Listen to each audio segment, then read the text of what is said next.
মানুষের শরীরের বিভিন্ন অঙ্গ দ্বারা ভিন্ন ভিন্ন প্রকারের কাজ করা হয়, আর সেই জন্য মানুষ নিজের শরীরের যত্ন করে, তার খেয়াল রাখে, নিজের শরীরকে সুস্থ রাখে, স্বচ্ছ রাখে, বস্ত্র পরিধান করে, আর কোথাও আঘাত লাগলে ক্ষতস্থান ঢেকে ফেলে।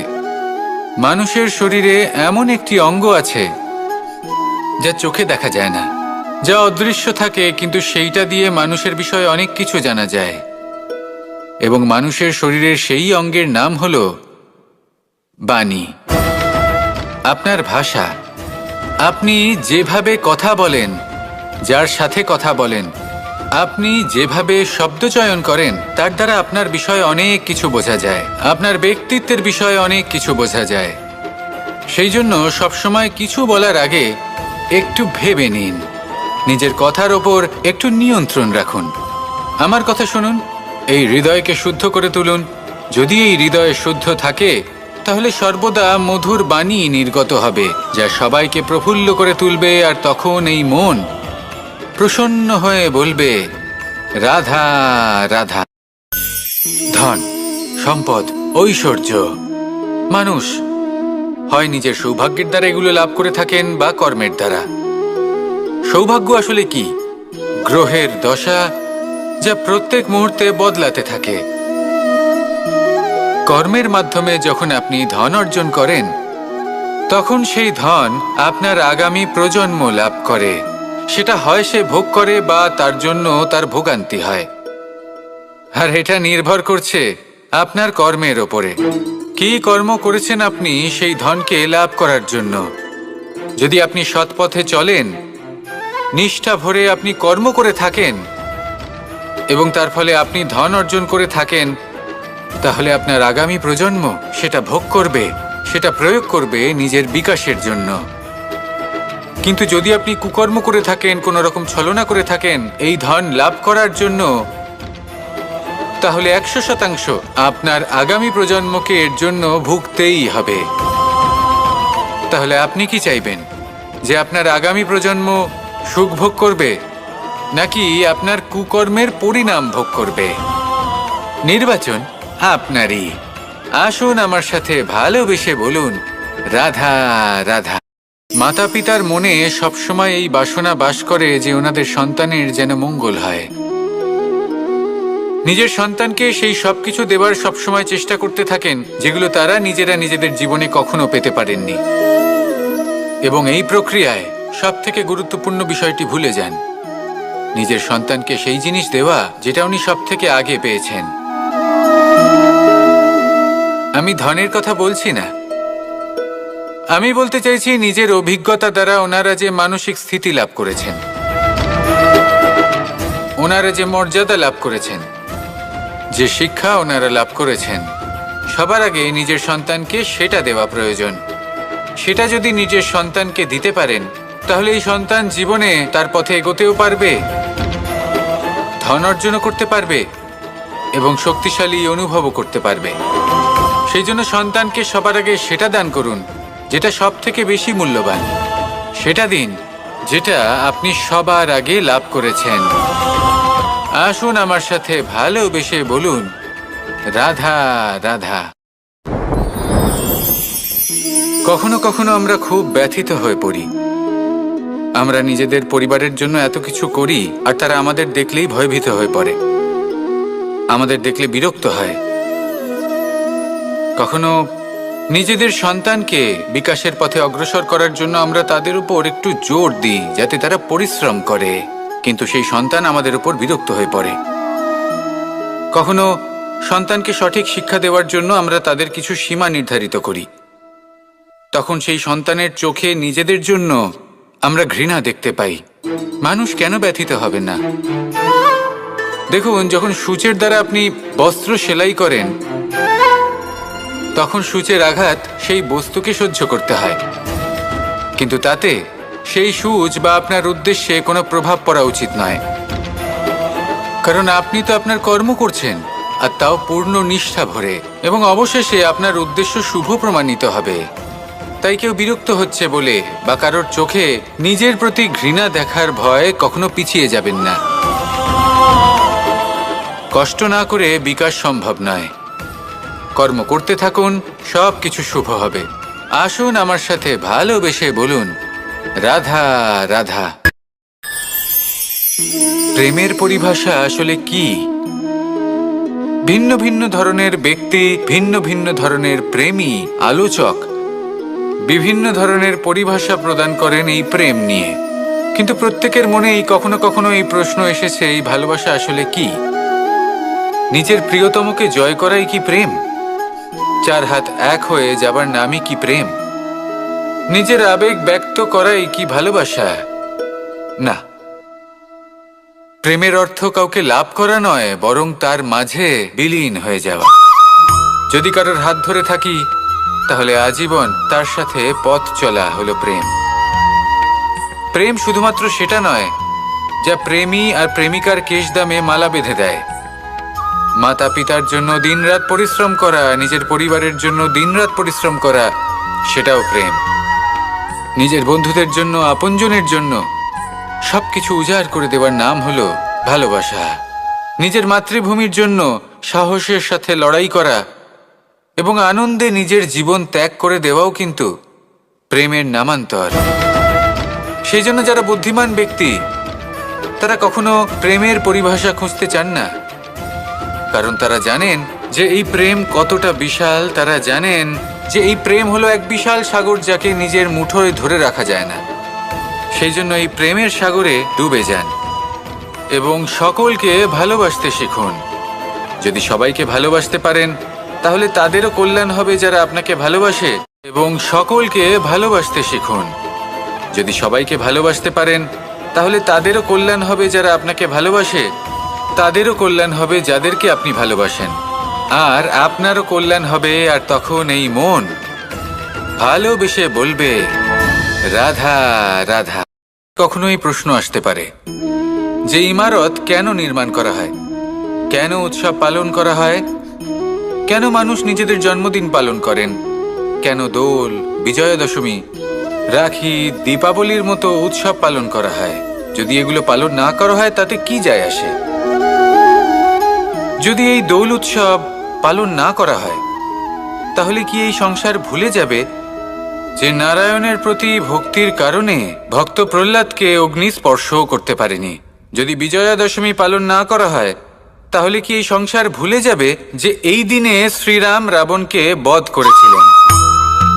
যদি আমরা দীপাবলির এই উৎসব পালন না করি, তাহলে কি এই সংসার এটা ভুলে যাবে যে অযোধ্যাতে অমাবস্যার এমন এক রাত এসেছিল যে রাত্রে অযোধ্যা পূর্ণিমার থেকে বেশি উজ্জ্বল হয়ে উঠেছিল? যদি এই রাখি উৎসব পালন না করা হয়, তাহলে কি এই সংসারের ভাই এবং বোনেরা একে অপরের প্রতি ভালোবাসা কি সেটা ভুলে যাবেন? বিষয়টা ভুলে যাওয়ার নয়, বিষয়টা হলো মনে রাখার।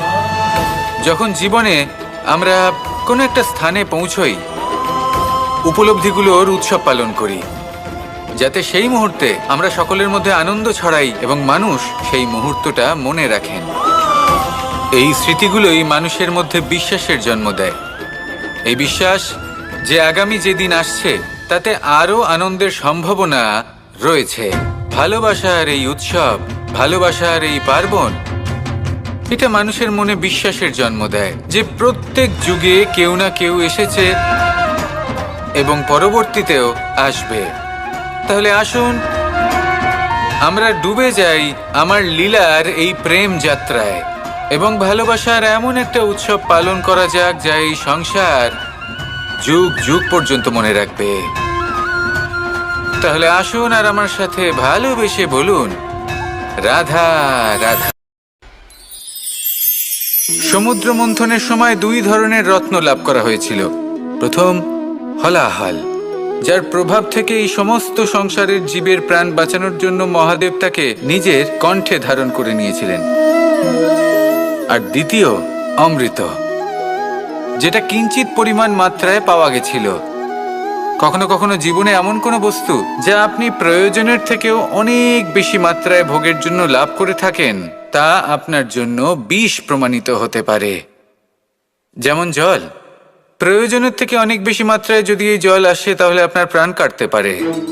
কিন্তু পরিশ্রমের পরে এক পাত্র শীতল জল দ্বারা আপনি যদি স্নান করে নেন, তাহলে তা আপনার শরীরের জন্য অমৃত হবে।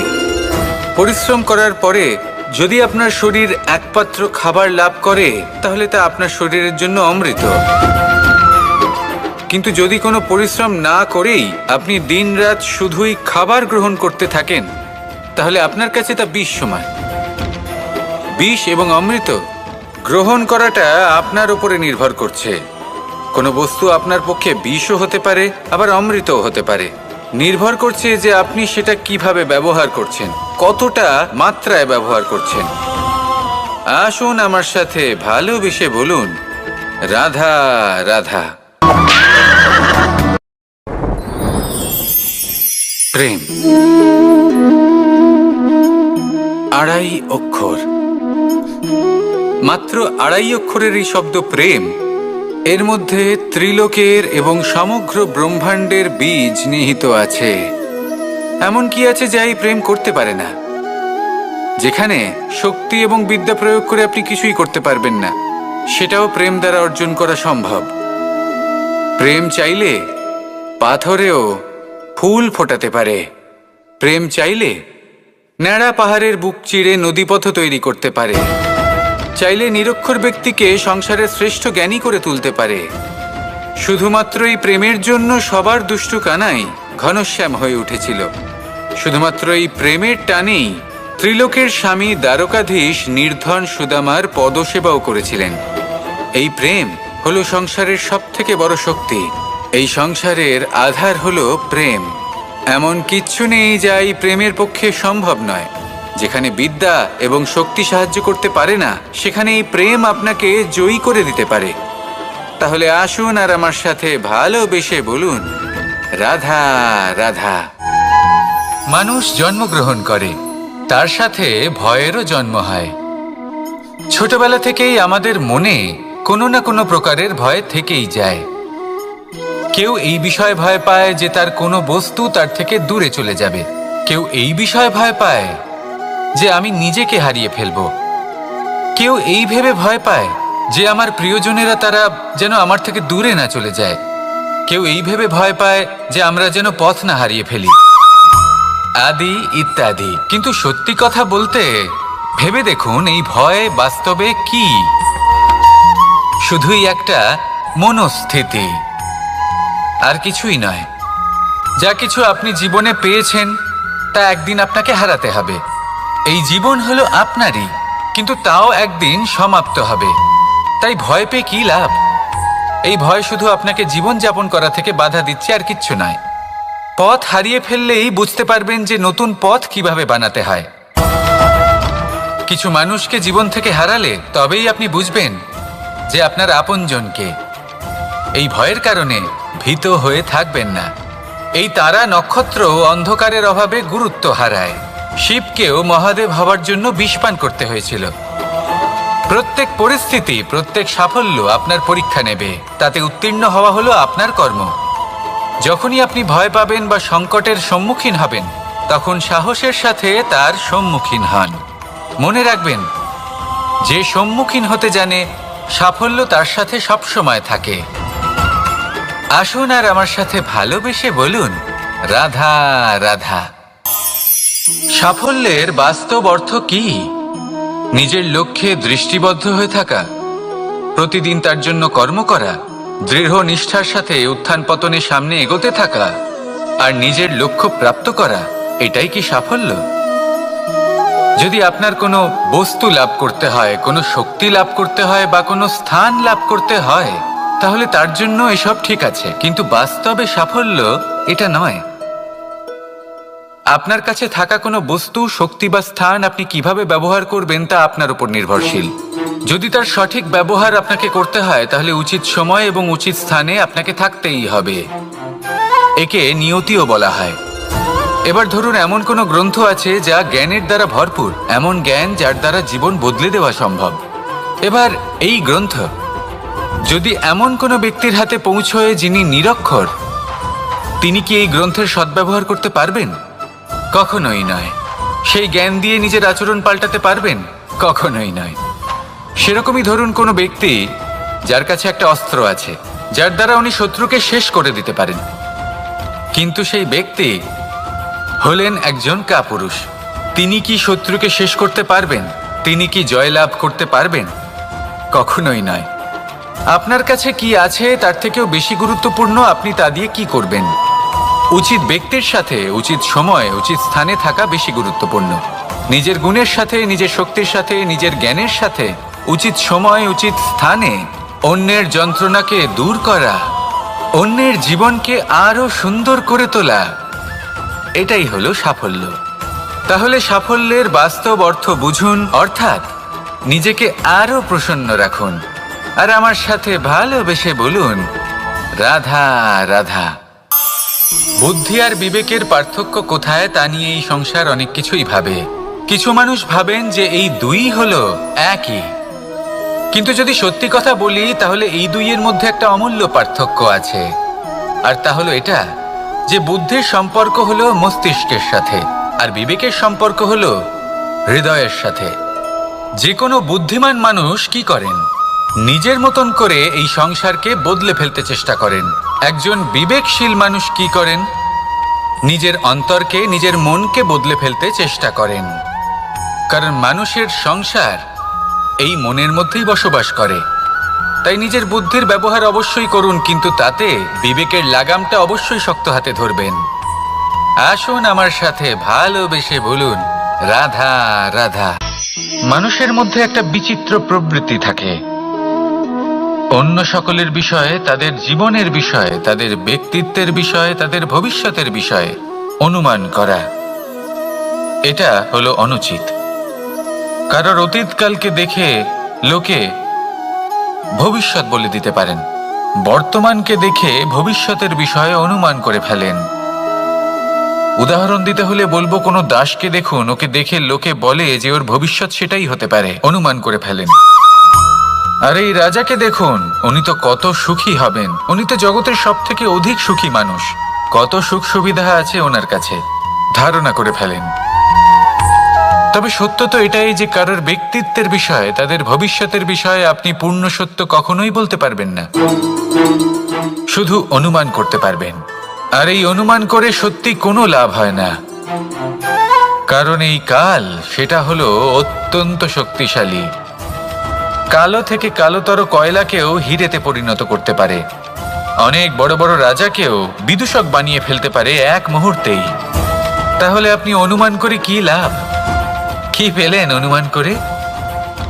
সেই জন্য কারোর বিষয়ে কোনো অনুমান করবেন না, তার ভবিষ্যতের বিষয়ে অনুমান করতে যাবেন না, কারোর বিষয়ে কোনো ধারণা করে নেবেন না। কিছু করতে হলে ভালোবাসুন, সবার মধ্যে ভালোবাসা ছড়ান, সবার মধ্যে ধন্যাত্মক ভাব ছড়ান। এই মন প্রসন্ন হয়ে বলবে, রাধা রাধা। কথায় আছে সংসারে নাকি সকল রোগের ওষুধ আছে। যদি আপনি নিজের শরীরকে ভালোবাসেন তাহলে ব্যায়াম করুন, যদি নিজের নিঃশ্বাস প্রশ্বাসকে ভালোবাসেন তাহলে প্রাণায়াম করুন, যদি আপনি নিজের আত্মাকে ভালোবাসেন তাহলে ধ্যান করুন, কিন্তু যদি আপনি নিজের জীবনকে, পরমাত্মাকে ভালোবাসেন তাহলে সকলকে ভালোবাসতে থাকুন।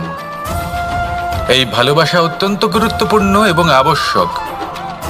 ভালোবাসার থেকে ভালো না কোনো ওষুধ আছে, না আছে কোনো আসন, এর থেকে ভালো না কোনো ব্যায়াম আছে আর না কোনো প্রাণায়াম।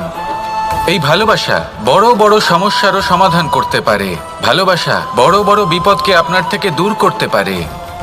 এই ভালোবাসাই আপনাকে জীবনে বাঁচতে শেখায়, কারণ ভালোবাসাই হলো জীবনের আসল সত্য। তাহলে আসুন আর আমার সাথে ভালোবেসে বলুন, রাধা রাধা। জীবনে সাফল্য লাভ করতে হলে মানুষকে উচিত পথে চলতে হবে, কিন্তু তার থেকেও বেশি গুরুত্বপূর্ণ হলো এটা বোঝা যে সেই পথে চলতে চলতে কখন আমাদের দাঁড়াতে হবে আর কখন আমাদের চলতে হবে। এই শিক্ষা অত্যন্ত গুরুত্বপূর্ণ। এবার দেখুন, ছোট্ট একটা কথা রয়েছে, ওকে আটকিও না, যেতে দাও। এই বাক্যের অর্থ কি? অর্থ যে কাউকে আটকিও না, যে এগোতে চাইছে তাকে এগোতে দাও, তার পথে বাধা সৃষ্টি করো না। এবার এই ছোট কথাতে এক অনুচিত স্থানে আমি দাঁড়িয়ে পড়ি। আটকাও, যেতে দিও না। এবার এর অর্থ কি হলো? যে এই ব্যক্তিকে আটকাও, তাকে জীবনে এগোতে দিও না, এর পথে বাধা সৃষ্টি করো। এবার এই ছোট কথাতে অনুচিত স্থানে যদি আমি আটকে যাই, তবে ভাবো কত পার্থক্য হলো। এই শিক্ষা কতটা গুরুত্বপূর্ণ সেটা শিখুন, আর এই শিক্ষা আমাদের জীবনে কতটা গুরুত্বপূর্ণ হতে পারে সেইটা বুঝুন। বুঝে যান, শিখে যান জীবনে কখন সামনে এগোতে হবে আর কখন থামতে হবে। মন প্রসন্ন হয়ে বলবে, রাধা রাধা। এই সংসারে আমরা প্রকাশ কোথা থেকে পাই? এর উত্তর বড়ই সরল। ভোরে যখন সূর্যোদয় হয়, তখন প্রকাশের কিরণ আমাদের ঘরে এসে পৌঁছয়। এইভাবেই আমরা প্রকাশ লাভ করি। এবার এই প্রকাশের আলোতেই আমরা সারাদিনের কাজ সম্পন্ন করি। সন্ধে হয়ে যায়, সূর্যাস্তও হয়ে যায়, আর আমাদের ঘর যাতে অন্ধকার না হয় তার জন্য আমরা একটা প্রদীপ প্রজ্বলিত করি। এটাই ঘটে আমাদের জীবনেও।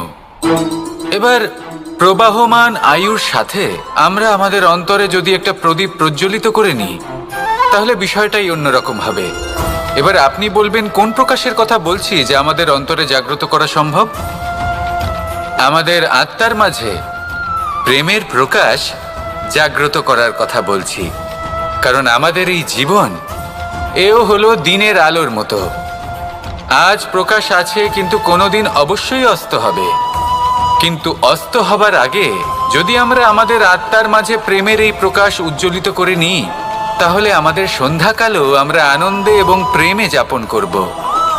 তাহলে আসুন আর আমার সাথে ভালোবেসে বলুন, রাধা রাধা। এই সংসারে এমন কিছু মানুষ আছেন যাদেরকে আপনার ভালো লাগে, তারা আপনার প্রিয়। আমরা চাই ওনারা আমাদের কাছে থাকুন, আমরা ওনাদের কাছে থাকি। এবার সেই ক্ষেত্রে আমরা তাদের ভালো ভালো উপহার দেওয়ার চেষ্টা করি, কারণ ওনারা হলেন আমাদের প্রিয়।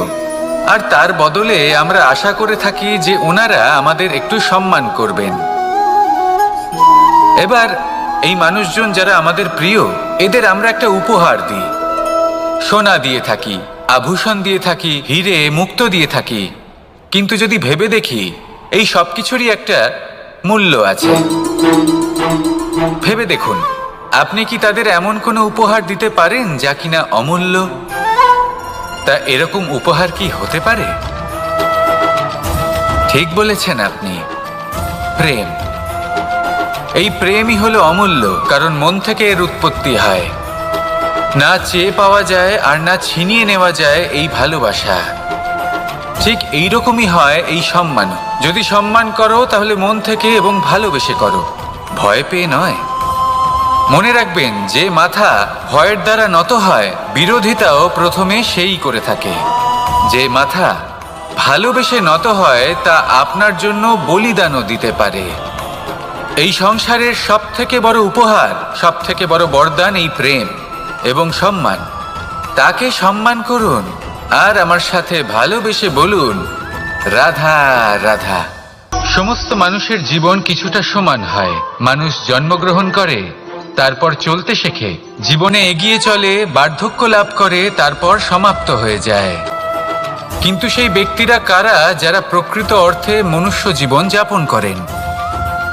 এনারা হলেন সেই ব্যক্তি যারা পড়ে গেলেও আবার উঠে দাঁড়ানোর চেষ্টা করেন, নিজের ভেঙে পড়া অস্তিত্বকে আগলে নিয়ে আবার একটা আকার দেওয়ার চেষ্টা করেন, ভগ্ন আশাকে আবার একটা নতুন দিশা দেন। অসফল হওয়ার পরেও থামেন না, আবার এগোতে থাকেন। অসফল হওয়ার পরে যদি আপনি থেমে যান, তাহলে সাফল্য আপনার সামনে অপেক্ষা করে, কিন্তু আপনি তা দেখতে পান না। তাই জীবনের সংঘর্ষে অংশগ্রহণ করতে শিখুন। জীবনের সংঘর্ষ থেকে পালাবেন না। আসুন আমার সাথে ভালোবেসে বলুন, রাধা রাধা। পরিস্থিতি কখনো এটা ভালো থাকে, আবার কখনো মন্দ হয়ে যায়। কখনো এই পরিস্থিতি আমাদের পক্ষে থাকে, আর কখনো এই পরিস্থিতি অনুযায়ী আমাদের চলতে হয়। কোনো বিকল্প থাকে না। কিন্তু যখনই এই পরিস্থিতি খারাপ হয়ে যায়, তখন কি করা উচিত সেই প্রশ্ন মনে জেগে ওঠে। পরিস্থিতি যখন প্রতিকূল হয়, তখন আমরা কিছু হারালে তা হারিয়ে ফেলি, ঠিক আছে। কিন্তু যা বাকি আছে সেটা আমরা আগলে রাখতে পারি।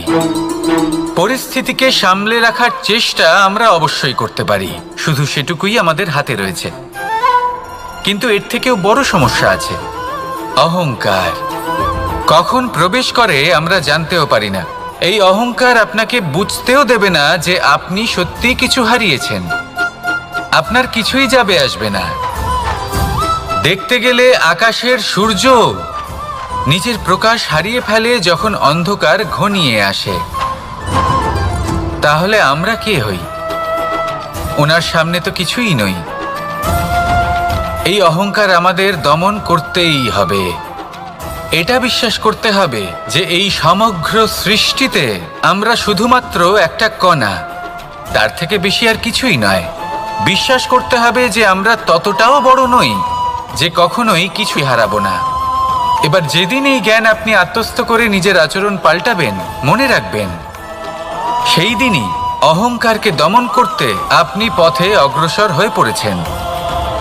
এই অহংকারকে দমন করুন আর আমার সাথে ভালোবেসে বলুন, রাধা রাধা। বনস্পতি ফলনের জন্য আমাদের কিসের প্রয়োজন পড়ে? একটু ধরিত্রীর, একটু পরিশ্রমের, আর একটা বীজের।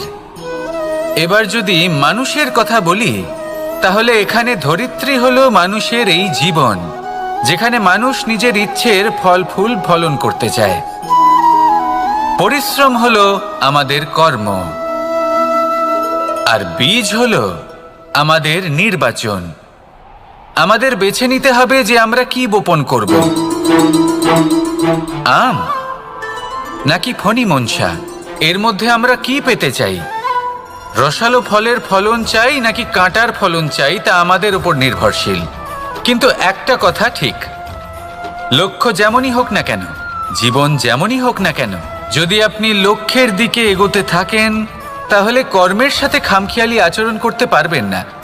যদি আপনি এমন করেন, তাহলে এটা আপনাকে একটা অনুচিত লক্ষ্যে পৌঁছে দেবে, সেটা কিন্তু নিশ্চিত।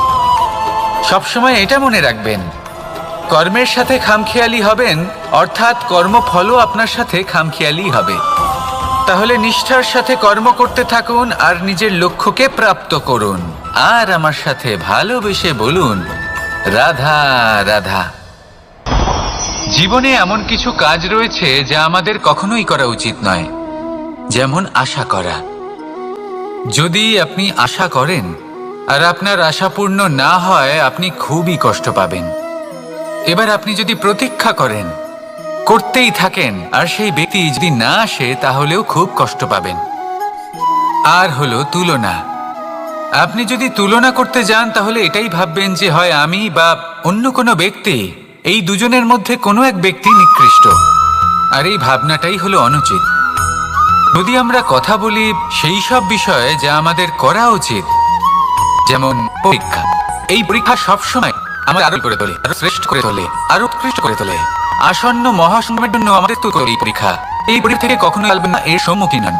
আর কর্ম করা কখনোই বন্ধ করবেন না। তুলনা করার বদলে কর্ম করুন, প্রতীক্ষা করার বদলে করুন, আর আশা করার বদলে কর্মই করুন। জীবন সফল হয়ে যাবে। দেখুন, সবার শেষ শক্তি এই কর্ম, আর কি আমাদের জীবনকে সুখী করে তুলতে পারে। আসুন আর আমার সাথে ভালোবেসুন, রাধা রাধা। এই জীবন বদলানো সম্ভব। কিছু মানুষ বলেন যে নিরন্তর কাজ করলে, পুরুষার্থ পালন করলে এই জীবন বদলে ফেলা সম্ভব। আজ আমি আপনার ভাবে এক মুহূর্ত, সময় আর সিদ্ধান্ত কত গুরুত্বপূর্ণ হয়। এক মুহূর্তই যথেষ্ট। এক মুহূর্ত এত শক্তিশালী হতে পারে যে তা আপনার জীবন পাল্টে দিতে পারে। এমন এক সময় ছিল শ্রীরামের কাছে, যখন ওনাকে সিদ্ধান্ত নিতে হয় যে উনি নিজের পিতার আদেশ পালন করতে বনবাসে যাবেন নাকি যাবেন না। উনি সেই আদেশ পালন করেছিলেন। তারপর সময় অনুসারে উপযুক্ত সিদ্ধান্ত নিলেন। আর আজ সকলের মনে বসবাস করেন শ্রীরাম। আর অন্যদিকে আছে রাবণ। ওনার কাছে একটা সময় ছিল, একটা সুযোগ ছিল নিজের প্রারব্ধকে শুভ করে তোলার। উনি ভুল করলেন আর মৃত্যু লাভ করলেন। নির্বাচন সবসময় আপনার হাতে, শুধু আপনাকে সময়কে বুঝতে হবে, সেই মুহূর্তকে বুঝতে হবে আর উচিত সিদ্ধান্ত নিতে হবে। ব্যাস, বুঝতে শিখুন এই সময়ের দাবি কি, বুঝতে শিখুন এই সময়ের ইচ্ছে কি, আর উচিত সিদ্ধান্ত নিন। আর আমার সাথে ভালোবেসে বলুন, রাধা রাধা।